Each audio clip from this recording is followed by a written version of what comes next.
مکے سے ہجرت کر کے جب رسول کریم صلی اللہ علیہ وسلم مدینے پہنچے تو لوگوں نے آپ کا والہانہ جوش و خروش سے استقبال کیا۔ ہر قبیل و خاندان کی خواہش تھی کہ حضور اکرم ان کے محلے میں قیام فرمائیں۔ آپ نے لوگوں سے کہا، میری اونٹنی کو چھوڑ دو، اللہ کے حکم سے وہ جہاں بیٹھے گی وہیں ہمارا قیام ہوگا۔ اونٹنی یثرب کے محلوں اور بازاروں سے گزرتی ہوئی کھلے میدان میں جا کر بیٹھ گئی۔ یہ جگہ حضرت ابو ایوب انصاری کے مکان کے سامنے تھی، اسی لیے انہی کو رسول اللہ کی میزبانی کا شرف حاصل ہوا۔ مدینے پہنچنے کے بعد رسول اللہ صلی اللہ علیہ وسلم نے سب سے پہلے مسجد کی تعمیر کا ارادہ فرمایا۔ جس جگہ آپ کی اونٹنی بیٹھی تھی وہی جگہ تعمیر مسجد کے لیے پسند فرمائی۔ یہ زمین سہل اور سہیل دو یتیم بچوں کی تھی۔ جب ان کو معلوم ہوا کہ رسول اللہ ان کی زمین پر مسجد تعمیر کرنا چاہتے ہیں تو انہوں نے بغیر قیمت اپنی زمین نذر کرنا چاہی، مگر حضور صلی اللہ علیہ وسلم نے قبول نہیں فرمایا اور اصرار کر کے ان کو زمین کی قیمت ادا فرمائی۔ زمین کے حاصل ہونے کے بعد آپ نے مسجد کے لیے حد بندی فرمائی اور اپنے ہاتھوں سے تعمیر کا کام شروع کیا۔ تمام صحابہ اس کام میں شریک ہو گئے۔ اللہ کی حمد و ثنا کے اشعار پڑھتے ہوئے سب نے مسجد کی بنیادیں رکھیں اور دیواریں اٹھائیں۔ سن 1 ہجری میں مسجد نبوی کی تعمیر ہوئی۔ اس کی بنیادوں میں پتھر بھرے گئے اور دیواریں اینٹوں سے تعمیر ہوئیں۔ کھجور کے تنوں سے ستون کھڑے کیے گئے اور چھت کھجور ہی کی شاخوں سے تیار ہوئی۔ اس وقت مسجد نبوی کی پیمائش جنوب سے شمال تک 35 میٹر اور مشرق سے مغرب تک صرف 30 میٹر تھی۔ سن 7 ہجری میں حضور اکرم صلی اللہ علیہ وسلم نے اس میں اضافہ کر کے اس کے چاروں اضلاع کو مساوی کر دیا اور مسجد مربع شکل میں آ گئی۔ مسجد سے قریب ہی ازواج مطہرات کے حجرے تعمیر ہوئے، جن میں سے بی بی عائشہ کا حجرہ مسجد سے بالکل ہی متصل تھا۔ عہد نبوت میں مسجد اسی حال میں رہی اور اسی کے صحن میں جنگ بدر سے جنگ تبوک تک کی مہمات کے لیے تیاریاں ہوتی تھیں۔ اسی جگہ مفتوحہ علاقوں کا خراج اور مال غنیمت جمع ہوتا اور تقسیم ہوتا تھا۔ اسی مقام پر قبائل کے وفود بارگاہ نبوت میں باریاب ہوتے تھے۔ اسی مسجد کے چھپر کے نیچے اسلامی معاشرے کی صورت گری ہوئی اور سیرت و اخلاق کے وہ قابل فخر نمونے تیار ہوئے جن کے اثر سے دنیا بھر میں علم و عمل کا حیرت انگیز انقلاب برپا ہوا۔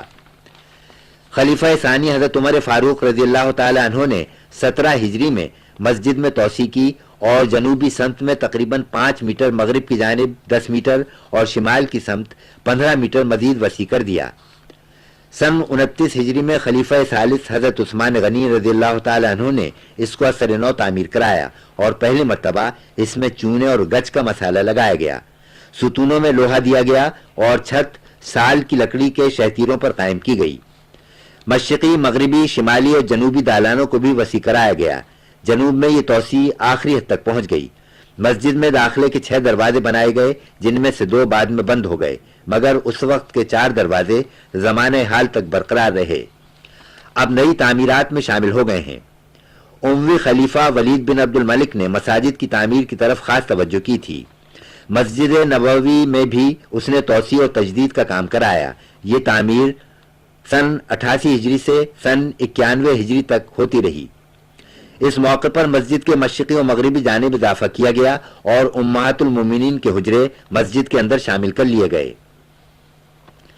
دیواروں پر عمدہ پچی کاری کے ساتھ خوبصورت بیل بوٹے بنائے گئے۔ سال کی لکڑی سے مضبوط اور عمدہ چھت بنی اور اس پر سبز رنگ کیا گیا۔ یہ تعمیرات حضرت عمر بن عبدالعزیز کی نگرانی میں ہوئی تھیں، جو اس وقت مدینے کے والی تھے۔ خلیفہ مہدی کے عہد میں مسجد نبوی کی شمالی سمت میں جو اضافہ ہوا وہ اس سمت کا گویا آخری اضافہ تھا، جو 161 ہجری سے شروع ہو کر 165 ہجری میں تکمیل کو پہنچا۔ مستعصم نے بھی مسجد کی مرمت اور تجدید کا کام کرایا۔ یہ تعمیر 655 ہجری میں شروع ہوئی اور اس کی تکمیل ملک الظاہر بیربرس نے کرائی۔ ملک ناصر محمد بن قلاؤن نے صحن کے مشرقی و مغربی جانب کے دالانوں کے چھتوں کو اثر نو بنوایا اور مزید 2 دالانوں کا اضافہ بھی کیا۔ اس کے بعد 831 ہجری میں اشرف برسبائی اور ظاہر جم قمق نے 853 اور قائی طبائی کے عہد کی تعمیرات 879 ہجری میں ہوئیں۔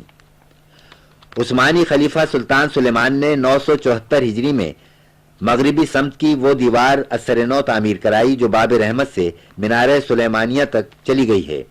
اس تعمیر کا کتبہ دیوار کے اندرونی جانب باب رحمت کے قریب کندہ ہے۔ محراب سلیمان اور محراب نبوی بھی اسی کے عہد میں تعمیر ہوئے۔ اس کے بعد سلطان سلیم ثانی نے 980 ہجری میں تعمیر اور مرمت کا کام کرایا۔ 2 صدی بعد ترکی کے سلطان عبد المجید کے زمانے کی عظیم تعمیرات 1265 ہجری سے شروع ہو کر 1277 ہجری میں مکمل ہوئیں۔ اس تعمیر میں ایک نیا دروازہ کھولا گیا جس کا نام باب مجیدی ہے۔ 1336 ہجری میں فخری پاشا نے محراب نبوی اور محراب سلیمانی میں ترمیم کرائی۔ صحن مسجد کے کنویں کو بھی آراستہ کرایا۔ میرات الحرمین کے مصنف نے مسجد نبوی کا جو رقبہ لکھا ہے اس کے مطابق اس کا طول شمال سے جنوب کی طرف 250 میٹر اور قبلے کی سمت چوڑائی 86 میٹر اور شمال کی سمت بھی 86 میٹر تھی۔ مسجد کی چھتوں پر گنبد بنے ہوئے ہیں جو گنبد خضرا کے ساتھ نہایت دلکش منظر پیش کرتے ہیں۔ یہ گنبد محراب دار خوبصورت ڈاٹوں پر بنے ہوئے ہیں جو سرخ پتھر کے نہایت نفیس نادر اور مستحکم ستونوں پر استادہ ہیں۔ یہ ستون کل 327 ہیں۔ گنبدوں کے اندر خوبصورت پھول پتیوں کی نادر اور نفیس گلکاری ہے۔ ان میں قرآنی آیات اور قصائد بھی خوبی اور ندرت کے ساتھ کندہ ہیں۔ دیواروں پر بھی قیمتی پتھروں کے نقش و نگار ہیں اور دیواروں کے اوپر نہایت نفیس آہنی جالیوں کے روشندان ہیں۔ حضور اکرم صلی اللہ علیہ وسلم کے روضے کے سامنے دیوار میں ایک چھوٹی سی کھڑکی بھی تھی جو عبداللہ بن عمر رضی اللہ عنہ کے گھر کی جانب کھلتی تھی۔ محراب عثمان قبلہ رخ دیوار کے عین وسط میں ہے جس پر نہایت خوبصورت پچی کاری ہے اور قرآنی آیات نفیس و نادر ختم کندہ ہیں۔ محراب نبوی ممبر کے مشرق میں ہے۔ ممبر اور روضہ رسول کے درمیان یہی وہ مقدس و مبارک مقام ہے جس کے متعلق حضور نے فرمایا کہ یہ جنت کے باغوں میں سے ایک باغ ہے۔ اس مقام پر نماز ادا کرنے کی بڑی فضیلت ہے۔ محراب نبوی پر قرآن پاک کی آیات سنہرے خط میں لکھی ہوئی ہیں۔ نہایت خوبصورت نقش و نگار سے آراستہ ہے۔ محراب کے دونوں جانب کے ستون نادر اور قیمتی پتھر کے ہیں۔ یہ ایسے سرخ سنگ مرمر کے ہیں جن میں سرمئی رنگ کی جھلک ہے۔ محراب کے مغربی جانب تحریر ہے۔ یہ رسول اللہ کی نماز کی جگہ ہے۔ محراب کی یہ تعمیر و تزئین سلطان سلیمان کے عہد کی ہے۔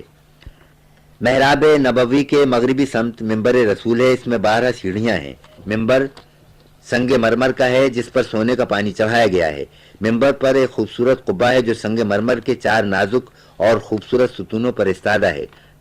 دروازے پر نہایت نفیس و نادر کنگورے ہیں۔ سنہرے پانی کی چمک دمک سے روشنی سی جھلکتی ہے۔ ممبر کے دروازے پر اشعار نقش ہیں جن سے معلوم ہوتا ہے کہ اس ممبر کی تعمیر 998 ہجری میں سلطان مراد کے حکم سے ہوئی تھی۔ ممبر کے سامنے تکبیر کہنے کی جگہ سنگ مرمر کا چوکور سا چبوترا ہے۔ اس کے 8 ستون ہیں۔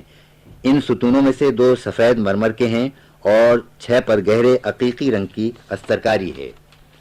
اصحاب صفہ کا چبوترا روضہ اقدس کے شمال میں محراب تہجد کے ساتھ بنا ہوا ہے۔ نصف میٹر بلند ہے اور 12 میٹر طویل اور 8 میٹر چوڑا ہے۔ اطراف میں پیتل کا جنگلہ لگا ہوا ہے۔ مسجد نبوی کے وسیع و عریض صحن میں وادی عقیق کے سرخ سنگریزے بچھے ہوئے تھے اور جنوب میں ایک کنواں تھا جس پر سنگ رخام لگا ہوا تھا۔ مسجد نبوی کے مشرقی سمت خواتین کے لیے 2 دالان مخصوص ہیں اور ان کے سامنے پیتل کی جالی لگی ہوئی ہے۔ بعد میں اس جالی کو ہٹا کر ایک وسیع دالان بنا دیا گیا۔ مسجد نبوی میں اذان کے لیے 5 مینارے تھے۔ ان میں سے کئی مینار اب تعمیر و توسیع میں آ گئے ہیں۔ مملکت سعودیہ عربیہ کے بانی عبدالعزیز ابن سعود نے مسجد نبوی کے اطراف کی افتادہ زمین کو شامل کر کے مسجد کی مزید توسیع کی اور مغربی و مشرقی سمت کے ستونوں کو 1350 ہجری میں آہنی حلقوں سے کسوا کر مضبوط کرایا۔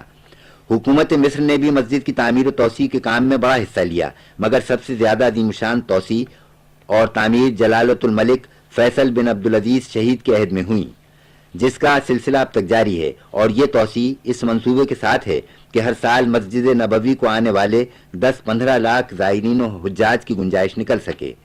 خوش نصیب ہیں وہ لوگ جن کو مسجد نبوی میں نماز ادا کرنے اور روضہ رسول پر حاضری کا شرف حاصل ہوا کہ مسجد نبوی وہ حرم ہے جس کی زیارت مغفرت و نجات کا وسیلہ ہے۔